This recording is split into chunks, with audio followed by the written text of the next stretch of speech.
Welcome to this week's live Q&A. I am here with the one and only Amanda Arneill. Welcome, Amanda. Hi, thanks for having me. My pleasure. And so today we're going to be doing something a little bit different. We've been doing a lot of live lessons and kind of tangible, actionable takeaways, but we've been feeling like it's really important to talk about this kind of stuff on here. So hopefully you guys find it valuable and just enjoy the conversation. And we're just going to open the floor up to conversation this time. So feel free to leave your comments below as opposed to the usual weeks where we try and keep it to the end. We'd love to hear from you guys. If you're watching, tell us below and say hello. But yeah, we're just going to have a little chat. So Amanda, for anybody who somehow magically doesn't know who you are, can you just give us a little intro that way? I'm sure that there are lots of people. I am Amanda Arneill, and I am a hand lettering artist, but one thing that I really focus on is teaching hand lettering and also working with other artists to bring their knowledge and skills into online courses that are really focused on the learner. So to make sure that when people watch them and participate with them, they can actually learn lots of things. Yeah, so you've had classes with people we've already talked to on here. So we've had Stefan on here. We had Ian. Do you have a class with Ian right now? I think I've seen behind the scenes. Yeah, it's in the editing process. Okay. So now everybody knows. And Karen, you have Karen iPad lettering. Yeah. Are there any other ones that are kind of like maybe top secret that we could know about or no? I have filmed one with You don't have Jeannie. to say it. No, it's good with Jeannie Dixon. Watercolor florals, and her pieces were absolutely out of control. Like, I'll just slap some paint on here and it'll be amazing. Yeah. I remember seeing when she started, like just her lettering stuff and thinking it was amazing. Yeah. But then all of a sudden she was like this amazing watercolor artist. And it just came out of nowhere. She's so good. Yeah. Yeah. She's lovely. So I think the best way to just kind of start this conversation is just to talk about the email that you had sent out the other day. So I'm sure there are people watching who are on your email list and would have gotten that email, but you had sent out an email. Was it 2 weeks ago? I think so. Yeah. Yeah. Just being like brutally honest and open about the struggles you've been having. So can you talk a little bit about that? Yeah. So I have pretty much been absent for, I want to say, the past month. Since about April, I've been dealing with some pretty intense depression, and so would have gotten that email, but you had sent out an email. Oh gosh, sorry, way back. Yeah, and I just felt like I couldn't do all of the things that I needed to do. Like I couldn't, be a good mom and take care of the house and be a good creator and all of those things. And I was just feeling so overwhelmed. So when I feel overwhelmed, usually I just go into a hole and don't create, and I don't produce things. I don't put stuff out there. I don't connect with people. And I felt like I had really lost a lot of that. And I felt like I needed to apologize for that, because one thing that I really love is that connection that I get to have with my students and with the people, on Instagram and other people that I'm creating with. And I just felt like I wasn't there.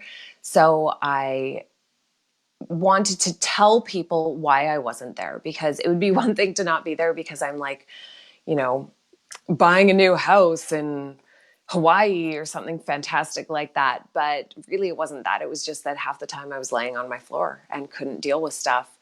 And I wanted to be super honest about that, because I know that so much of Instagram and so much of what you see is like the perfect background. But then really, like, if I was to turn this phone around, you'd be like, wow, the rest of her office is a mess.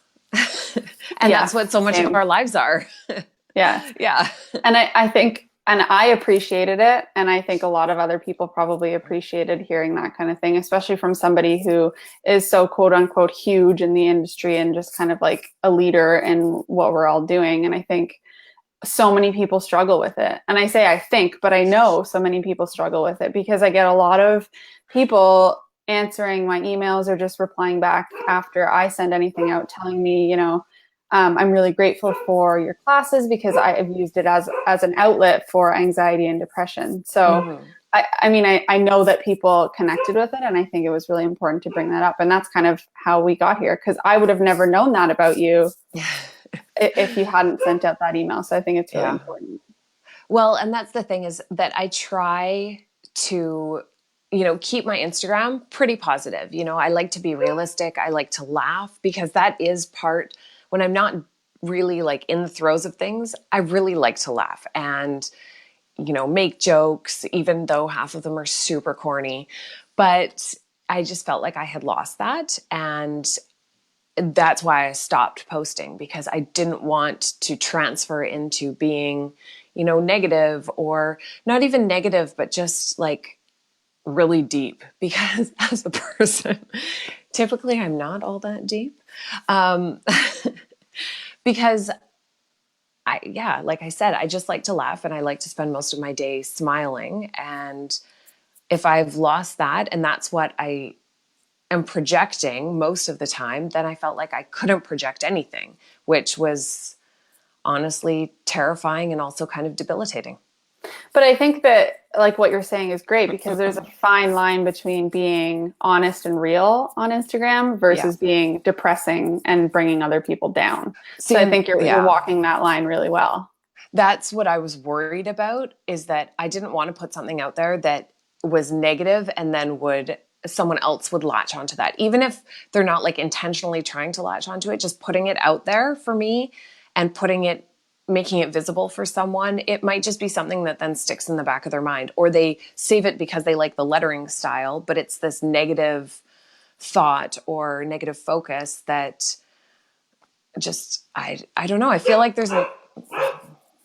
I feel like there might be someone breaking into my house. No, I feel like there's enough of that out there that I don't need to be someone else who's putting more of that out there, if that Yeah. makes sense. Yeah. Yeah, yeah. And I mean, and someone commented saying that being realistic is not being negative. And no, I completely Hmm. agree with that. And like I said, Yeah. I think that there are enough people being negative on Instagram Oh, and yeah. on Yeah. social media that Yeah. it's different just being real versus being negative.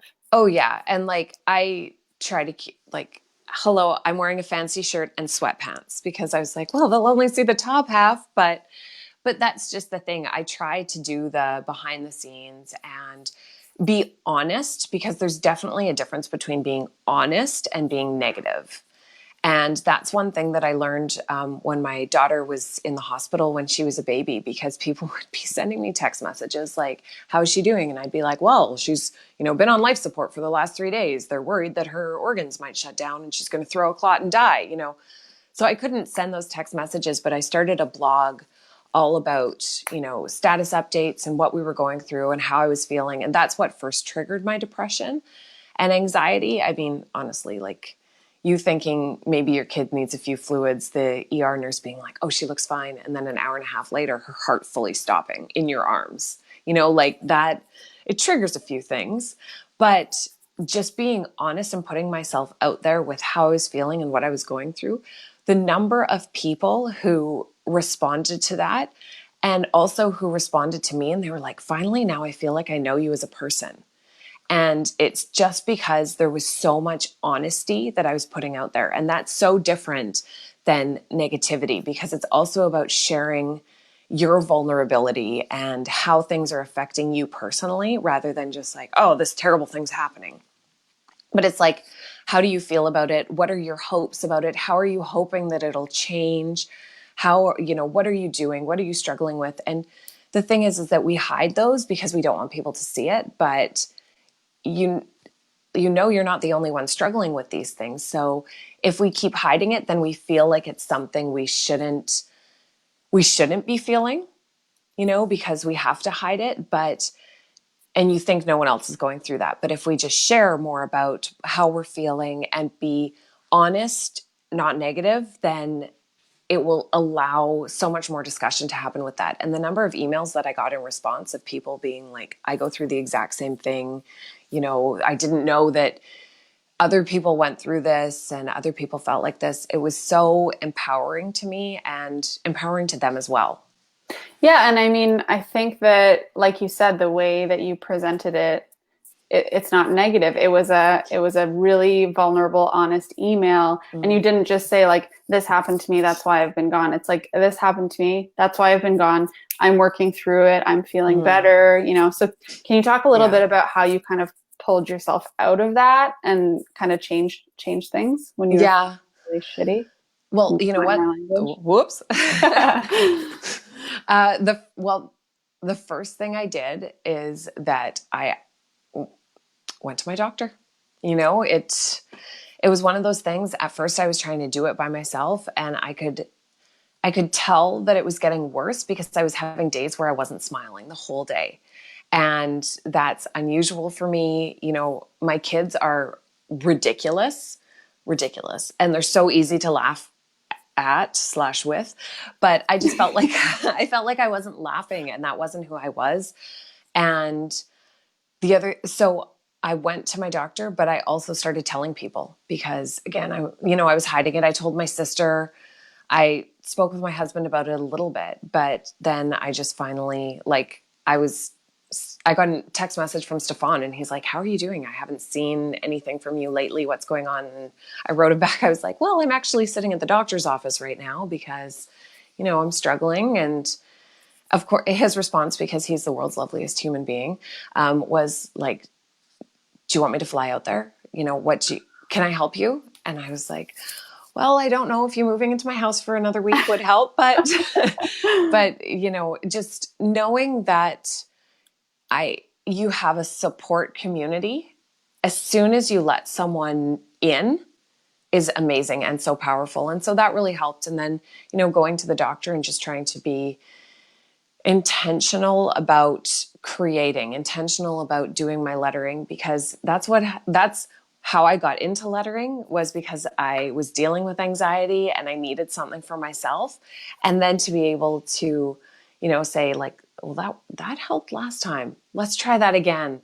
That with changes in medication and changes in lifestyle, it just all sort of works together. And yeah, I put aside, no, I put aside. I just was really intentional about trying to create again, because so much of who we are and so much of what inspires us is being able to create.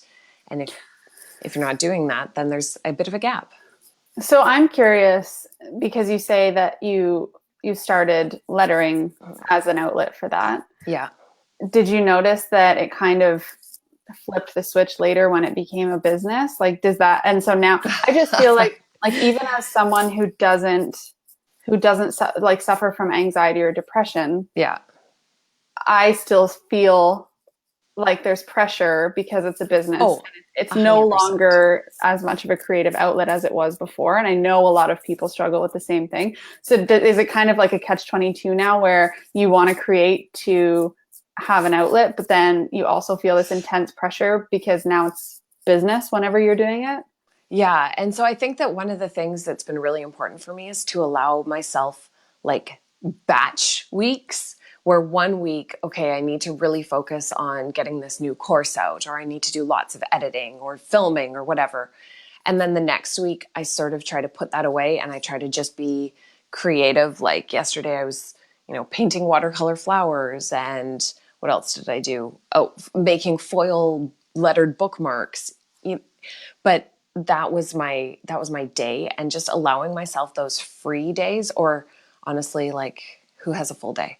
But even just having an evening where you sit with nothing but a pencil and paper and just doodle letters and try different things without that pressure of like, this needs to be perfect, this needs to be business worthy, this needs to be something I'm going to post on Instagram for sure. All of those are just like these things that we put on ourselves, that we need to, be perfect. We need to always be creating something that's better than someone else. But that actually is not what will fulfill us. It's about, just creating for the sheer joy of creating, whether it's with lettering or, making pom-pom animals or baking or anything like that, so that you have that creative outlet that then if it's baking, you can at least eat it afterwards. Yeah. Yeah. I find it really, really hard to like, I mean, I'll set aside time to sit down and create on my own. Mm. And not have it be something that I'm going to plan on posting. But even then, I find it really hard to, especially with stories now, to Oh my not goodness, like, yes. to not, behind the scenes, just be like, oh, okay, well, this actually turned out really cute. I'm going to just like snap a picture of it and put it on Yeah. Instagram. Like it just Yeah. defeats the purpose sometimes. And you have to be really intentional about like, nope, phone's going in the other Yes. room. I need to just like sit down and do this for fun. Yeah. Yeah. And I think that it's also important, like stories, that's often where I share the things that don't necessarily work out. It's just a sketch. It's never going to be a final piece, but I enjoyed making it, and it shows someone else the process that I go through, which is not that I pull out a pen and like, oh, look at this amazing thing I created. First try. Oh, yeah. But, you spend time with your pencil and you spend time erasing and ripping pages out. And all of that is not only something that's important to share, but it's also empowering for the people who at that time aren't creating, but are consuming. And I feel like those are two separate things that you can do, because consuming can also often lead to those feelings of like, I'm not good enough. I can only make things that are picture perfect and photo worthy and, propped out and absolutely gorgeous. So sharing, and like we were talking about, being honest with even a creator's journey, whether or not you deal with any sort of, issues with anxiety or depression or, not feeling good enough. That's so empowering for yourself and also for others, because it is part of your journey, and your journey is just your honest truth about what you're going through. Well, I sound like I should write some sort of like book right now.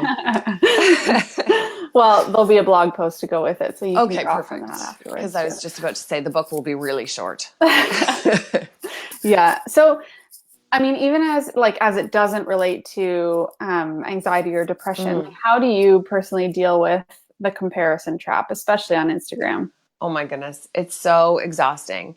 I would say that the first thing that is empowering rather than crippling with that is to, make those people your friend. If you're seeing them as someone you need to compete against, whether they have 5 followers or 500 followers or 500,000 followers, then you're like, think about it. If you're competing and you're always feeling like you're losing, that's just so much negativity that's you're bringing on yourself. So I try to limit the amount of time that I'm on Instagram, and I try to look at people's art with a technical eye, so that I'm not looking at it and thinking, oh, I'm never going to be able to create something like that. Even though half the time, no, I'm never going to be able to create something like that. Like Emily Rudd, oh my, So good. her So good. illustration and all of that. I look at it and I think, this woman is amazing. I wish I could be like her. I never will be. And so one thing is accepting like the things I never will be doing what she's doing, partly because I don't have the patience for creating a full piece with lots of drawing. Yeah. But then I also look at what things on here do I think are inspirational, or what's drawing my eye, and how can I integrate that into what I do. And that's also then the difference between like inspiration and copying. If it's that, well, she did, a double shadow here, and then the second shadow had like a second line coming off of it. That's something that I'm like, oh, well, that technique really makes those letters pop. I could try that with my own lettering, but not copying the piece. So it's almost like empowering, looking at these amazing artists who are doing something really neat, and like, what is it that actually draws our eye to that, and then how can we integrate that into what we're doing. It's actually, I love that you said that, because Stefan said the same thing when we were talking about this a Oh little yeah. bit. Just part of his creative process is seeing other people's work and looking at it really technically and thinking, oh, I like the way they did that E, but I hate the Yeah. rest of it. I'm going to take that E and put it in mine. Yeah. And one really good resource we talked about for that was the book Steal Like an Artist. Oh We've yes. mentioned that Yeah. a couple times on here, so I'll put it in the links later. But just that book is so refreshing in that, like, I think a lot of people think that looking at other people's work and being technical and pulling pieces out of it, like, that is Yeah. stealing. Yeah. It's not. Nothing is brand new Yeah. ever. It's all like recreated from somewhere, and those pieces are in your mind already. So I Oh find yeah. that that's really refreshing.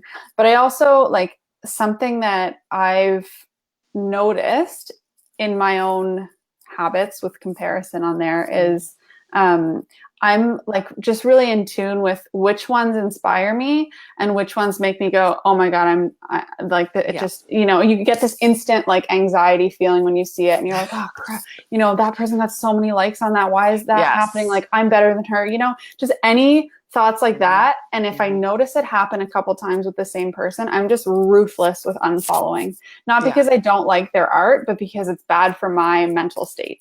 Oh, yeah. I sent out an email. It was probably last summer when I had quite a few people actually messaging, like, I'm having a really hard time with the comparison trap. And so I sent out an email to all my followers. I was like, if I ever make you feel like you're comparing yourself to me and it's a negative thing for you, please unfollow me. Yeah. Because I would hate to contribute to that because and here's the other thing, it happens to all of us. It doesn't matter how amazing you are as an artist, you're always going to look at someone else and think that I could never do that. It's too amazing. They're way better than me. I should just quit. And it's that spiral where like I should just quit and I should go off the grid and live in the forest and no one should hear from me again. And that it can be absolutely debilitating. So yeah, unfollow or, take time away from Instagram or only, I try to do 5 minutes a day. That's my Instagram limit, 5 minutes. And that'll give me enough that I have some time to find some new inspiration, but not enough time that I'm just looking through everyone's perfect lives Yeah. and, looking at everyone's perfect creations. And that's why I do like looking at people's stories because half the time they're showing like the behind the scenes, there's a mess. Turn the camera around. Yeah, I do. I find also like I spend way more time scrolling the stories now than I do Yeah. the feed. And you know what else really stresses me out is the explore feed, like the ones that's not Oh, yeah. even just because it makes you realize how many people are doing this that you're not even following, and it just feels like you're Yeah. in this like bubble of everyone is doing the same thing as you, and it's Yeah. just like it's exhausting.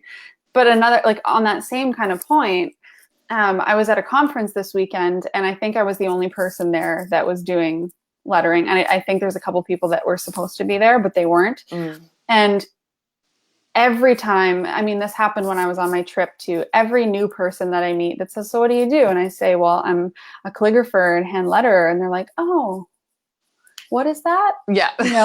And so it's like so refreshing to hear people that don't know what it is, because we're in this bubble of people who do the exact same thing, and Yeah. it's like Everyone that must be doing it. only happens on Instagram. You're Yeah. never going to be walking down the street and see 15 other people that are doing calligraphy and hand lettering. Like it's just Yeah. never going to happen. No. And So, I mean, to prove it, grab someone else's phone because like our explore pages are probably all hand lettering. So you're like, that's all anyone does. But someone else's phone, like they're not even going to have it on their explore page because yeah. we're this little community of people who are creating with words Yeah. and, finding our escape there. And But like, it's not to say that our community is unhealthy oh or no. it's the most supportive creative community I've ever seen also at Yeah, the same time. So like absolutely. and it's also refreshing to know that the other people on there are feeling the exact same way, but Yeah. they're still supportive, and like you said, to become friends with the people, like actually genuinely care that they're doing well. Yeah. And I found that, like, to be quite honest, like this Q&A series has been helping me with that. Like talking to you about this, I know that you feel the same as me, Yeah. you know? Yeah, definitely. Yeah. And Okay, so sorry, go ahead. no, that's fine because then something shiny went past and I don't remember what I was going to say. It was the dog. It was the dog barking. Yeah.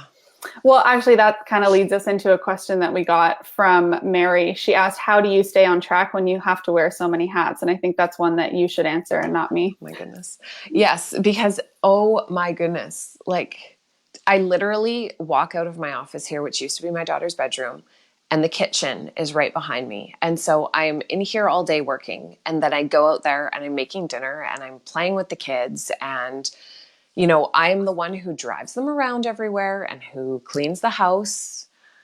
In theory, my husband does the dishes. Let's be honest. But, you know, there's so much to do. And I mentioned batching earlier, and that's why I actually really like to have those weeks where it's like, okay, this is my project for the week. And rather than writing myself a to-do list, because often those to-do lists are like these huge things like, I'm going to create a course. And like, that is not a to-do, that's to huge. It's too huge. So then I go through and I break it down into the tiniest tasks, because then you can, you can cross things, turn on computer. Yes. You can cross those things off as you're like, going. I know, great right? job. Like, that's it. I'm out. I'm done for today.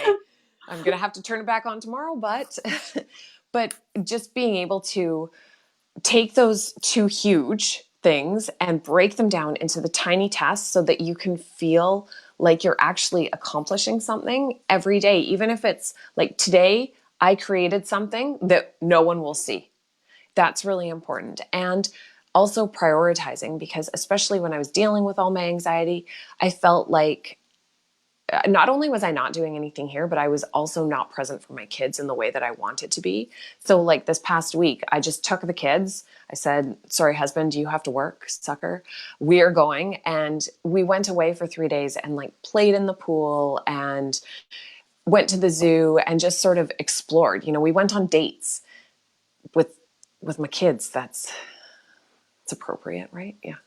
But just like, we did all sorts of things that normally I say no to. You want a root beer milkshake? Let's do it. I will have a chocolate one. That sort of thing. And to do that, I had to then allow myself not to do work, because otherwise I couldn't be totally present with them and just be that person that I wanted to be with them and reconnect. And I think that we feel like we need to wear all the hats at the same time. So you just have like this stack of hats that they're going to fall.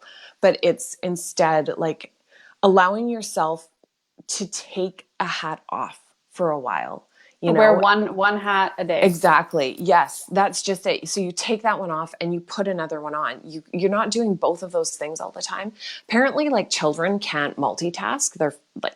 Their brains physically are not able to multitask. And so that whole saying that we need to be like children, I think, is so true. Because if you're with your kids and on Instagram, like, what are you actually doing there? You're not actually doing both things.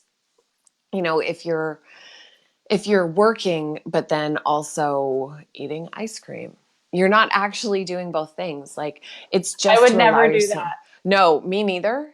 Me neither. I have chocolate right here. No, you don't. That is fantastic. But it's allowing yourself to make yourself a priority. And that doesn't mean like, I'm going to do the things for me, but it's just saying like, what I need to do right now is make dinner, and I'm going to put my phone to the side. I'm going to, do these other things later, and just focusing on the one thing, I think it's important, but I want to use that word again. It's also empowering. We have this culture where we don't allow ourselves to take a break on anything. And I think that it's really important to take those breaks, because otherwise you can't actually do something with excellence if you're trying to do a whole bunch of things.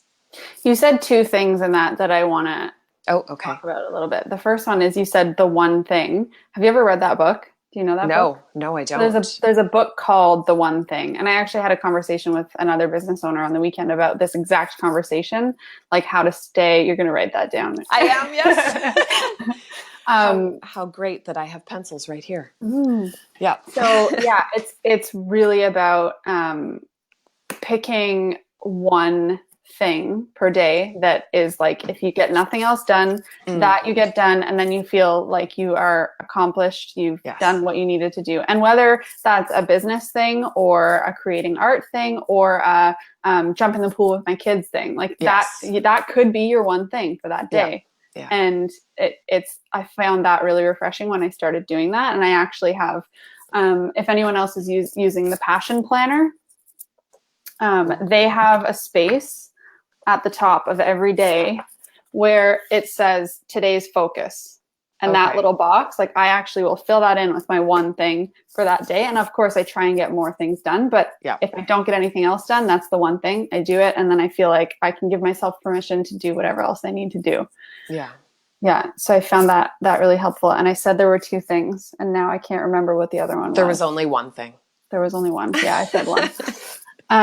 Yeah. But I think that that's really important. So do you feel like sometimes, this was another part of the conversation I had on the weekend, was just being like in tune with yourself and knowing that at a certain point you're tapped out and you need to just go lie on the floor. Like, I think that some people will feel like they need to lie on the floor, and then they lie on the floor and feel like crap lying on the floor because they're lying on the floor. You know, I think that it's important to just go, okay, I need to lie on the floor. And then you just lie on the floor and just bask in the glory of lying on the floor for a while. Yeah. You know, I have had many a good floor nap. I'm not going to lie. And I have a shag carpet. So that means I wake up with like shag imprinted on the side of my face. It's a good look. My kids are always like, Mom, what happened? That's how you know it's been a good day. I remembered what the other thing was. There were two things. No. Okay. The second one was just being like, I'm a person that needs structure. And like I said, I put that one thing on my agenda, but I also have the kind of agenda that's broken down by the hours of the day. And I will intentionally put in those, like, watch TV, make lunch, spend time with boyfriend, spend time with kids. Like, I'll put them in the schedule, and then they're non-negotiable in my head anymore. Yeah. You know, so they're not things that you can cut out anymore. They're on the schedule, and they're non-negotiable. Yeah. No, that's super smart, because those are the things that we often like push to the side. They're not as important as these other, work things that I have to get done, but they are. Like, at the end of the day, when you're on your deathbed, before you die in your sleep, and it's coming, so you've nicely said goodbye to everyone, you're not going to be like, oh shoot, I wish I'd spent more time working. I wish I'd sent that last email. Yes. It would make all the difference. Yeah. But it's just, and I mean, I'm not trying to be like, oh, we're all about to die, but you do have to think, like, what are your priorities today, and how do those match up with your priorities for life? Is it matching up? And sometimes, work needs to get done. You can't go jump in the pool. You don't have time. You're on a deadline. And that's okay too, because that's your hat that you're wearing then, but it's just important not to also think that you have to wear these other hats. And so I think too, surrounding yourself with a support team, whether that's, a friend who comes over for 2 hours on Thursday nights so that you can get a little bit of that extra work that you have to get done without feeling guilty. That's important, and so that brings us right back to being honest with what you're going through, because if people don't know that you need help, then how are they going to know to help you? And I would also say that for people who see someone that needs help and you're waiting for them to ask you or tell you what to do to help them, they are so stuck in what they're going through then, that for them to try to even make a decision about what you should be doing to help them, it's impossible. It's not that they don't need help or that they don't want help. They just physically and mentally and emotionally are not in a place where they can direct your actions and tell you how to help them. So if you think of anything, do it. I had that conversation with my mom on the weekend, because we have a family member who's going through a really tough time with cancer. And she's like, well, I said, if you ever need anything. And I said, she can't decide right now what she needs. If you think of something, don't wait for her to do it, for her to ask, just do it. And it can be something as silly as, like, here's a Starbucks gift card. I know you're going to be spending time at the hospital. There's a Starbucks there. Here's, $20 so you can take a few breaks. Yeah.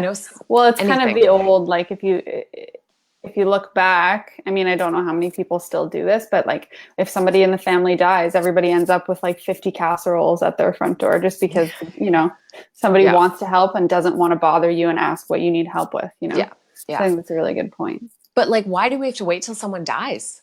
Yeah.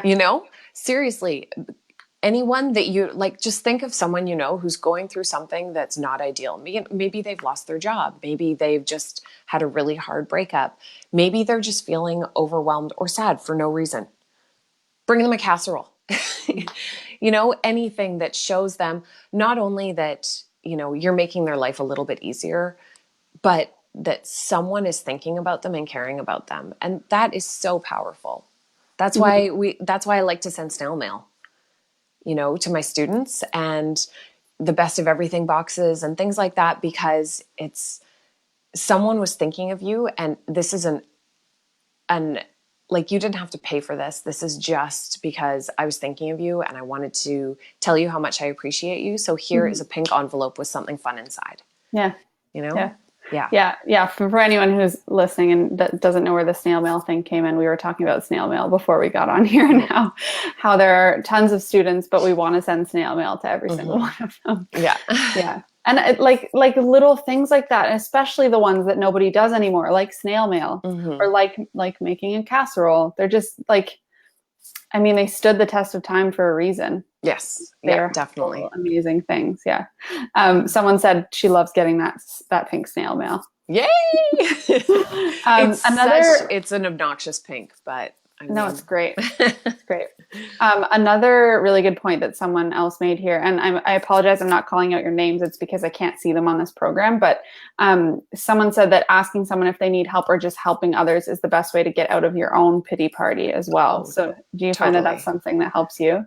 Absolutely. Yeah, because the thing is, it takes the focus away from yourself. And you're also then you've got a mission, you've got an activity you're trying to do, you've got your focus, that one thing for the day, and it's not yourself. Hmm.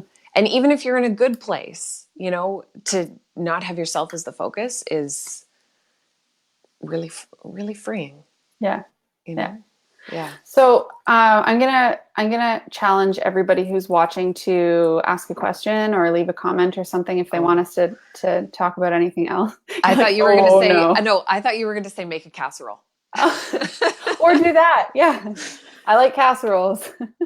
um, no, but I think that people have questions that might be shy to ask them. But first of Yeah. all, we can't see your names right now, so there's no need to be shy. Perfect. But the one other topic, we had a question from Maria, and I think it's a good topic to open up just before we take more questions, is how do you step forward when you're feeling judged and can't get yourself out of that anxiety trap? And I think that we could specifically talk about it with Instagram. Mm. We talked a lot about the comparison trap, but what about like just the fear of even posting anything because you know that people are going to judge what you're posting? Well, and I think that's one of the things that's so amazing about the community of letterers and lettering artists. And it's that you very rarely get trolls or jerks. We're so lucky with that. And if you do get that, that's a them problem. Mm-hmm. Like, we're not on Twitter. We're not sharing our work on Twitter in the same way that people like just feel that they can be negative all the time, but people are actually very encouraging. And the one thing that I don't do that I should, Stefan always gets mad at me for this, is I don't go and look at the number of likes that I get after I put something out, because that then will not only like maybe stop you from posting again in the future because, oh, I didn't get as many likes as I was hoping to get, but it also can then influence the direction that your creation takes in the future. And then it's not about you creating, it's about, you trying to create something that hopefully someone will like. And that then stops that natural creation that we are actually looking for. So it's maybe bad Instagram practice to not go back and look at your number of likes, but it's then allowing you to create for enjoyment. And so I would say, like, put your work up there.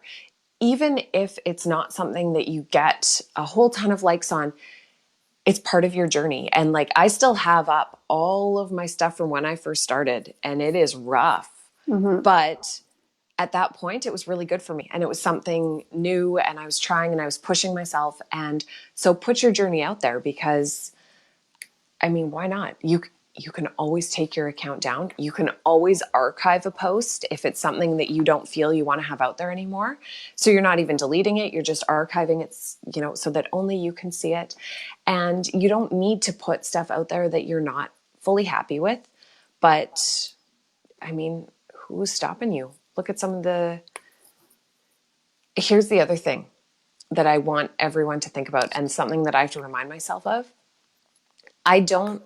I follow people because they do something that I can't do, and they do something that inspires me, and I'm challenged by the work that they put out there.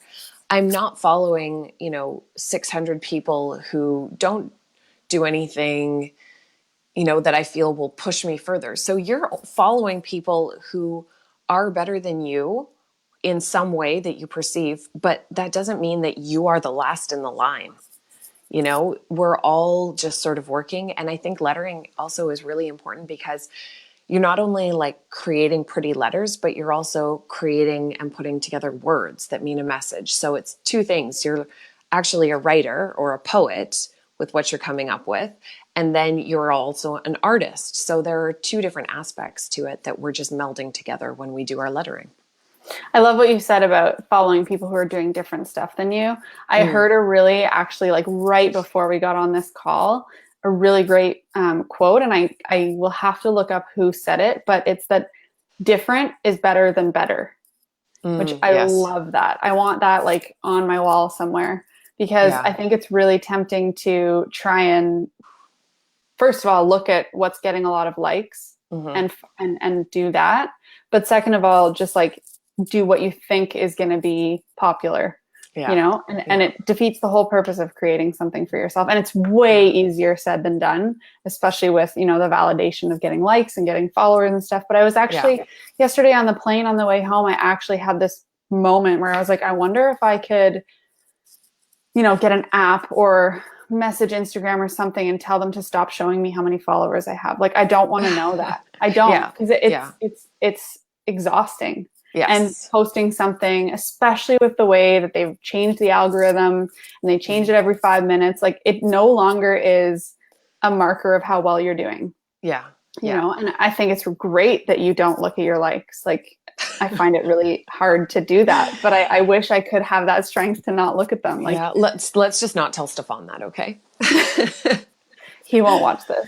Okay, perfect. Okay. Yeah. I mean, all of those are great points, but I think that it's way easier said than done as well. And it comes with practice too. When you're feeling a little bit more confident with yourself, then you no longer care so much or put as much weight on that validation of likes and follows. Yeah. Well, that's like yesterday night, like many nights, we have about 2,000 square feet of garden plot and some farmland. And so I was, sharing on my stories, like these vegetables that I've been growing, because I spend a lot of time down there. My kids get disgustingly dirty down there. But as I was sharing it, I was like, oh my goodness, what if people unfollow me because I'm sharing this thing and it has nothing to do with lettering? But then it's like, this is my account, and this is part of what I love to do. And I'm pretty sure there are other people out there who like to garden. Yeah. So it's balancing. It's also balancing trying to do things for your community and for your followers, but then creating and producing and all of that for yourself as well. So what are you passionate about? Like you said, finding that different thing. How can that pull what you're doing even further? It doesn't necessarily mean you have to change what you're doing. Like I love embroidery, but I am not going to start embroidering. But what is it? Is it the colors that I love about it? How can you take what you love about that different thing and bring it into your own art and bring it into something that you're passionate about?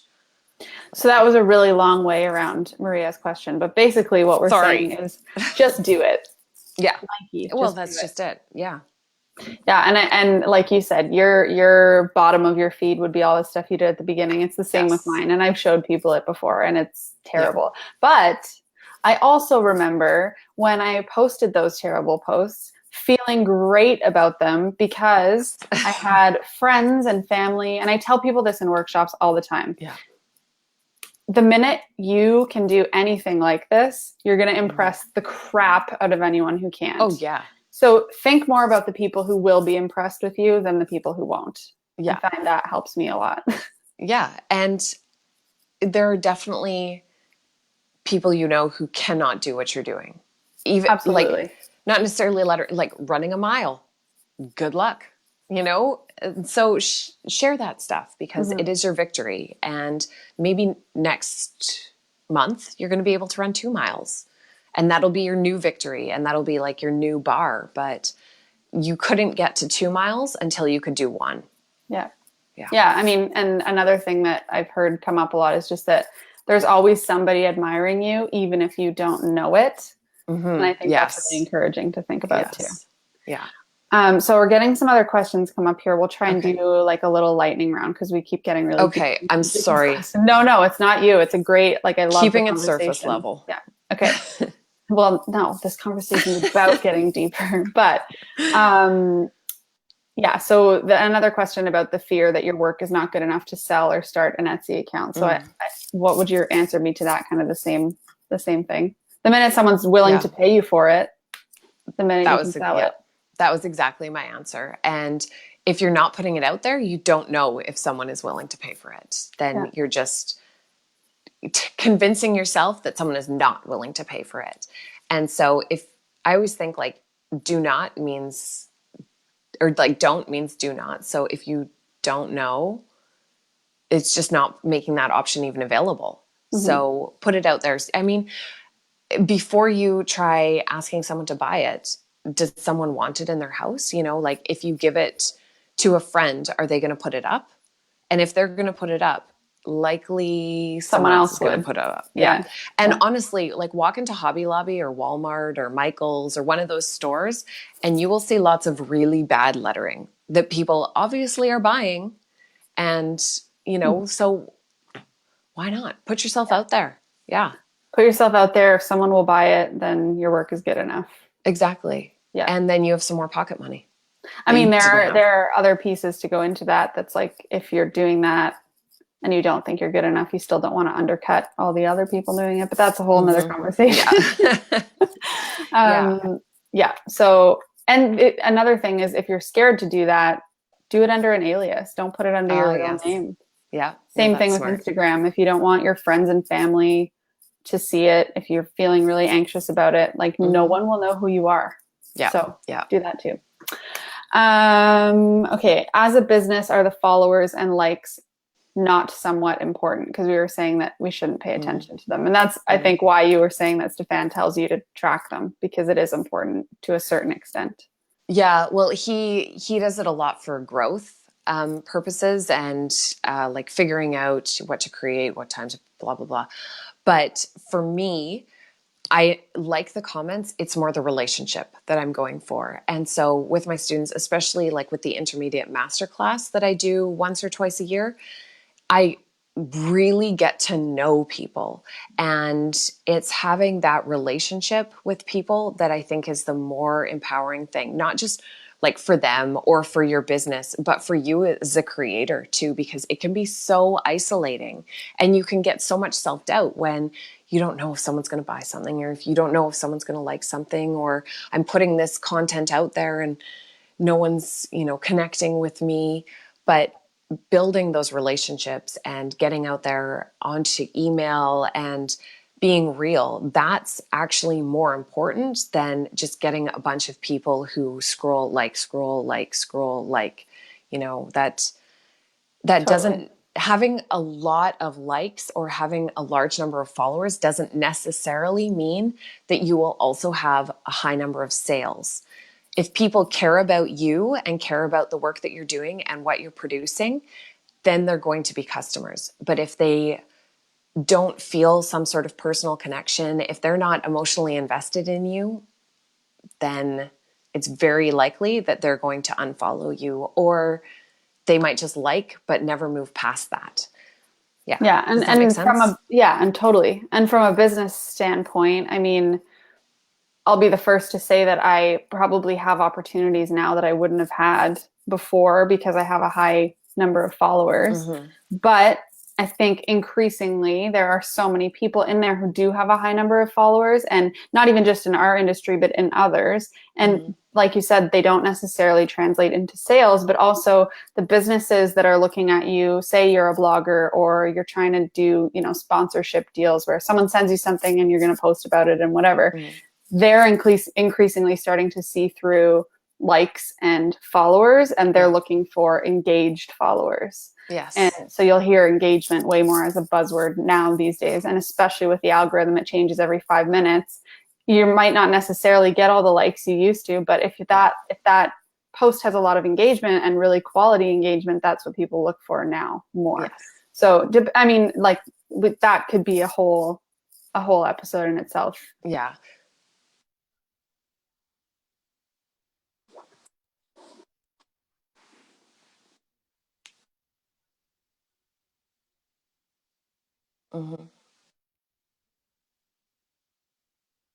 Yes, exactly. And I think, like, I'm not saying that you should just post it and then never look at it again, but you should. What I like to do is I'll click on it and then scroll really fast through the likes part so that I can see the comments, because that is the connection, and that is the important part about having a business, or not even having a business, but just having a platform that you enjoy, building those connections and building the community. So that's the part that you should focus on. Yeah. Okay. So we had a couple questions about it from a business perspective. So I think we'll move on from that one. Yeah, the same thing. They're saying if they don't like it, then it's not your person. It's okay if they unsubscribe or unfollow. Totally. This person is asking, what's better, to reply to comments of followers or not? She says she or he is new to Instagram and so does not know what's the right thing to reply or not to people. Oh yeah. I mean, if you have the time, if it's part of your 5 minutes. And I do want to start spending more time on there, but definitely reply to people, because that is just about building that engaged community, and that's about building those relationships. And that also will help encourage you to keep creating, because you won't feel nearly as isolated as you might otherwise. Yeah. Yeah, for sure. Someone else is saying, I like the stories on Instagram and seeing the behind the scenes, but I find it paralyzing to be in front of the camera and talk about stuff. You are both amazing. Do you have tips or advice on that? Oh yeah, just don't put your face on. Because, mascara, that does not happen regularly around here. So you can be speaking over showing whatever you're working on. It does not have to be your face. And honestly, I don't like seeing people's faces in their story. Is that weird? But I'm just like, what? It's just a face. Show me instead like what you're working on, or the pen you're holding, or, what you're looking at, because that is so much more interesting than just looking at someone's face talking. And until you start doing it too, you will never then gain that comfort that comes with doing something and experiencing something. It also it never gets fully comfortable. Like you're never not going to judge yourself on camera. I mean, we can see ourselves on camera right now, and I'm like, I can only see to hear. Yeah. Well, you look great. Well, I'm having a lot of fun because I can see the top of your head and then the bottom of my headphones. So I sort of like try to line up my headphones with yours, so they just continue.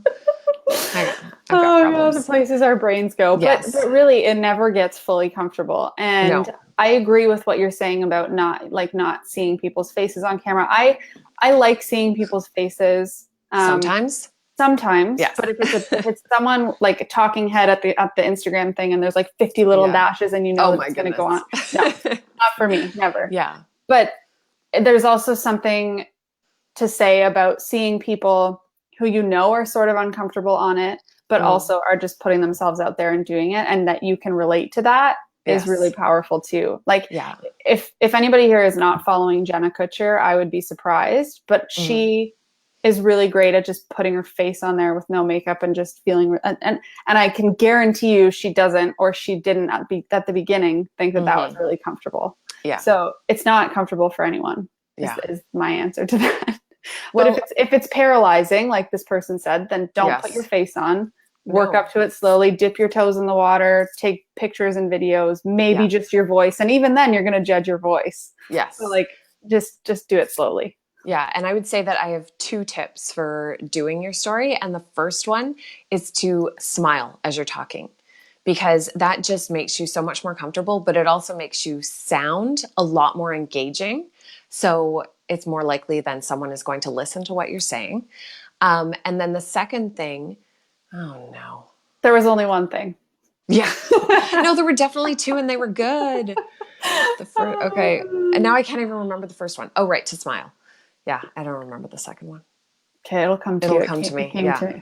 Yeah. So, lots of people just saying that they're enjoying this conversation, that it's really helpful. And we're getting into questions that are really specific about posting on Instagram and stuff like that, which I think could be a whole video on its own.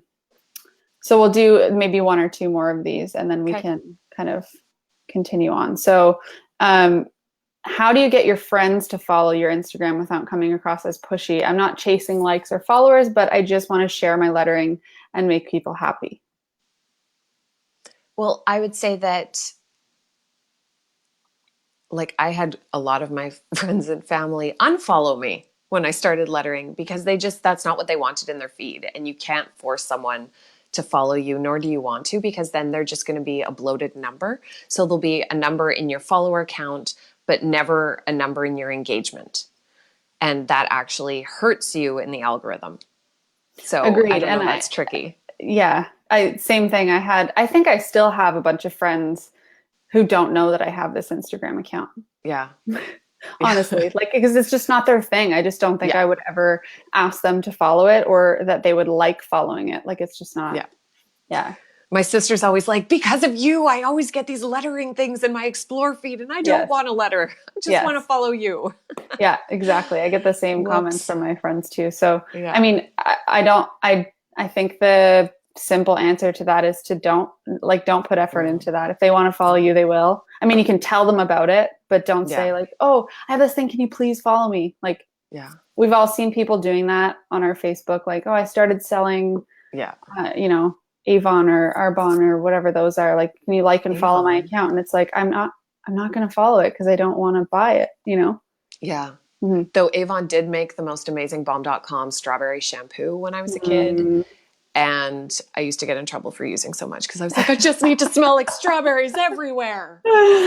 Oh, man. I mean, I'm sure your kids have replaced that with something else these days. Not Avon. What's that? Cinderella shampoo. Oh, okay. Because it obviously turns you into Cinderella after you use it. It does. Yeah. This is true. It's true. Okay. And then one more Instagram question. When do you change your IG account from personal to business? And they didn't ask this, but I'm going to say, or do you? Yes. See, my answer is never. I still have a personal account. I've never had a business account. So in a way it sucks because I don't have the swipe up. So, I don't get as much affiliate stuff because of that. But I am just nervous with how Facebook went with their business and knowing that they own Instagram. It just makes me nervous about what's to come. So, I had this, I was at a conference on the weekend and one of the speakers was Jasmine Star. If anyone here is looking for Instagram tips, Jasmine Star is big on that. And she was saying the same thing. So she hasn't ever switched to a business profile. And actually, I can't remember who it was. It was either Amy Porterfield or Marie Forleo, both of them. Yeah. One of them said that they also didn't, because the same thing. You see where Facebook went with it. You know that they're going to start charging you to be seen.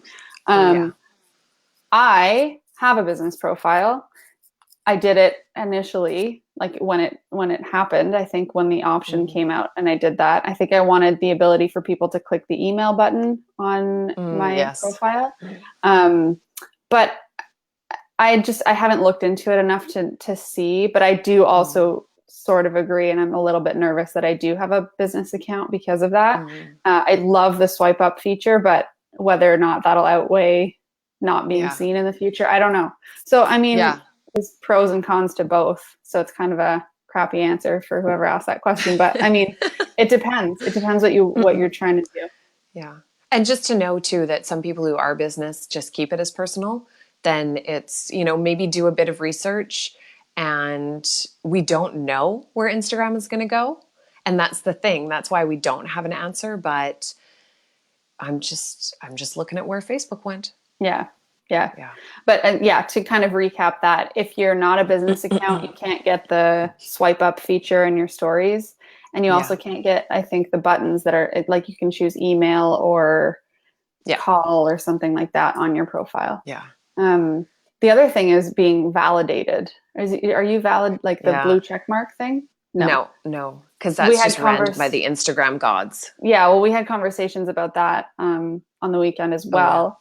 Apparently, it is random, but it's also something that you can pay for with certain Oh really? people.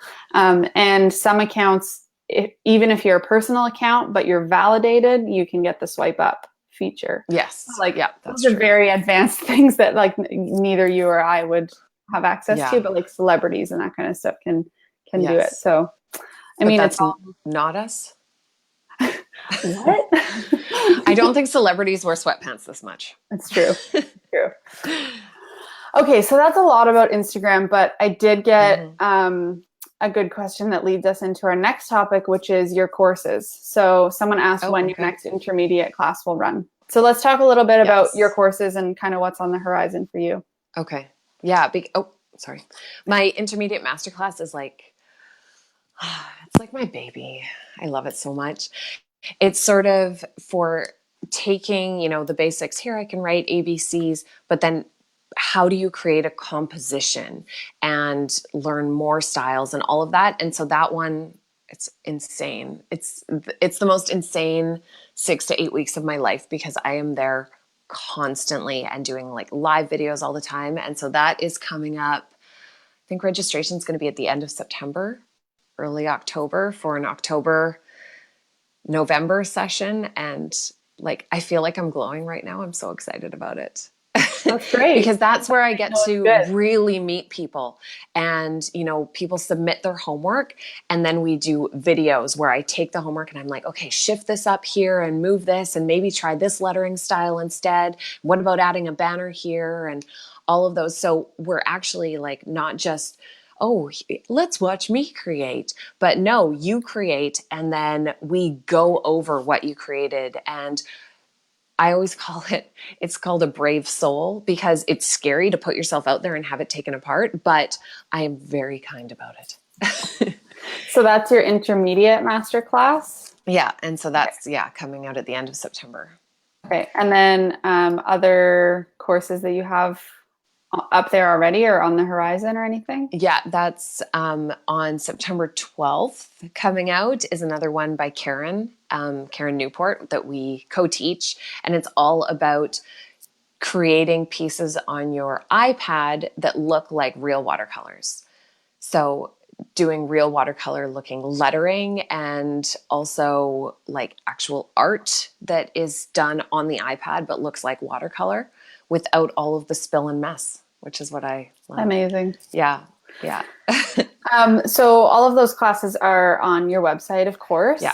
Yeah. And so for anybody who's watching, I'm just putting a link up on the screen. So if you go to my website, thehappyevercrafter.com/Amanda-Arneill, right now it's just a landing page for this chat that links you to this Facebook group. But once this chat is over, there will be a blog post kind of recapping everything we've talked about. And there's going to be links to everything we've talked about and links to Amanda's courses on there. Or you can go to amandaarneill.com right now and check those out as well. And for anyone who doesn't follow Amanda on Instagram, you should be, if it inspires you. If it doesn't, don't follow her. So it's just at Amanda Arneill. Is there anywhere else people should be finding you, or anywhere else that they can get in touch with you, or is that pretty much the gist? I think those are the big ones. And then my email's super easy. It's amanda@amandaarneill.com, especially if you have questions about any courses or anything like that, because I never want people to jump into anything without feeling fully informed. So yeah, feel free to email me, because that's how I make friends. Making friends on the internet. Cool. Awesome. Well, thanks so much for this conversation. I think it's going to be really helpful for a lot of people. And it was great to chat with you.